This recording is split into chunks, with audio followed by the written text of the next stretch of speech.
Simcity, a recent reboot of the popular series, innovates in many ways but also takes a few steps back. At release, Simcity was completely broken and unplayable since Maxis decided to include an always online DRM system, and like many other titles that have launched with a similar system, failed miserably.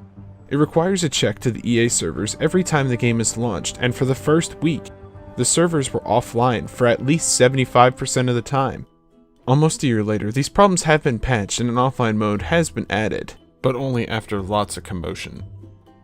The graphics in Simcity are much less than desired but are just barely acceptable, and the in-game music is good, just like all Maxis titles. Thankfully, Simcity still remains a city builder and keeps some of the features of its previous titles. For example, the core gameplay is very similar in ways that utilities and public safety are handled. However, some new features were introduced, like the resource system. Naturally occurring resources are in the ground in some cities. These resources can be refined or sold in their unrefined form. Once refined, they sell for a much higher price. Gambling and tourism are much better handled in Simcity when compared to previous titles, but they come at the cost of reliability.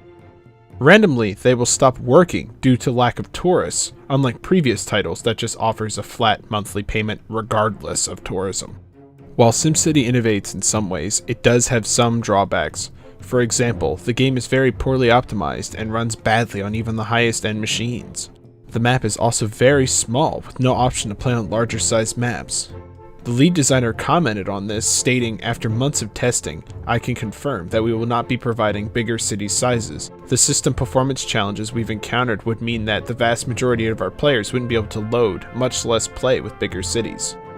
This makes fully staffing factories very difficult since the factories have very many employees per building, but there's just not enough room for housing. Traffic is nearly impossible to keep under control in high population cities. This is due to the terrible AI pathing system that just has no logic. The pathing just takes the quickest route without considering what type of road they are traveling on. For example, the pathing will choose a low-density regular road over a high-density avenue just because the smaller road is slightly faster with zero traffic. If there were more roads to choose from, it might be possible to offset this, but once the roads are high-density roads, they have no further upgrades. Another thing added is the worker agent system for utilities. Instead of linking up and instantly transferring like previous titles, Simcity has little agents that run along roads and deliver or pick up whatever is needed. While this is interesting, they're very slow and very unreliable. The Cities of Tomorrow expansion adds a lot of content. For example, the Mega Towers added offer lots of population for a medium-sized space. Mega Towers are fully modular in construction. You choose what goes on each floor. Futurization makes things look very futuristic and adds some style. Research is needed to unlock new buildings and upgrades. Research speed is based off of how many workers you currently have working at the academy. While Simcity innovates in many ways, its cons are equals to its pros. Simcity offers an interesting take on the series and has some good ideas. However, between the DRM issues and the very small maps, I cannot recommend Simcity at its full $30 price tag.